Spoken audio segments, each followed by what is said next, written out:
Being a queer or transgender person means constantly navigating the tension between visibility and safety.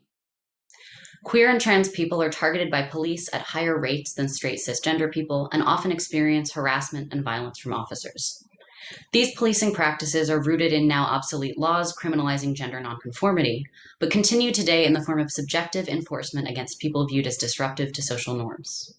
Given this context, I sought to learn how queer and trans people navigate risk and safety in response to precarious situations such as police encounters. I also wanted to know more about how police encounters compared to interactions with other institutions such as social service providers, where there is also an inherent power imbalance and a goal of surveilling and regulating people's behavior. I interviewed 42 LGBTQIA+ New Yorkers about their experiences with identity, presentation, encounters with police, and access to social services.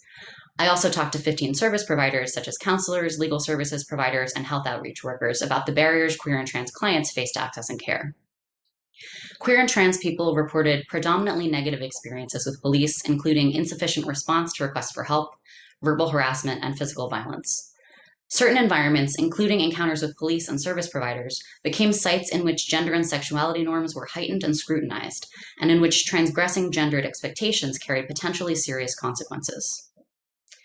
In these contexts, queer and trans people felt pressure to adapt themselves to appear more normative and to stand out less as targets of harm. This might mean using strategies like changing one's clothing or body language, being deferential and compliant, or essentially performing whatever gender role they felt was expected of them. "It's a weird thing with authority almost," said one participant, a white non-binary person, "that kind of makes you feel compelled to resort or revert to whatever the more socially acceptable presentation would be." Some avoided police and service providers altogether because of fear of being harmed or denied access to help. Importantly, the risk management strategies available to queer and trans people depended heavily on other aspects of identity and privilege. For example, one white transmasculine person said he had a lot of relative privilege interacting with police because they didn't know he was trans. However, he feared that police might harm him if they found out, so this privilege could be revoked at any time. By contrast, an Afro-Indigenous non-binary person said, "There's literally nothing that I can possibly do to look like a safe person who's not going to get hurt," meaning that their race would always make them a target for police regardless of their gender presentation. What does this tell us, and why is this important? Queer and trans people still constitute vulnerable populations that continue to be harmed by institutions like police, which are ostensibly put in place to enhance public safety.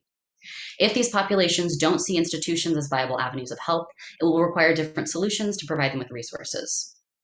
While recent media coverage has focused on legislative efforts to restrict queer and trans people's presence in other institutions such as education and sports, I hope that my findings will also help to illustrate the continued need for inclusive, culturally competent service provision, as well as alternate non-police responses to crisis situations.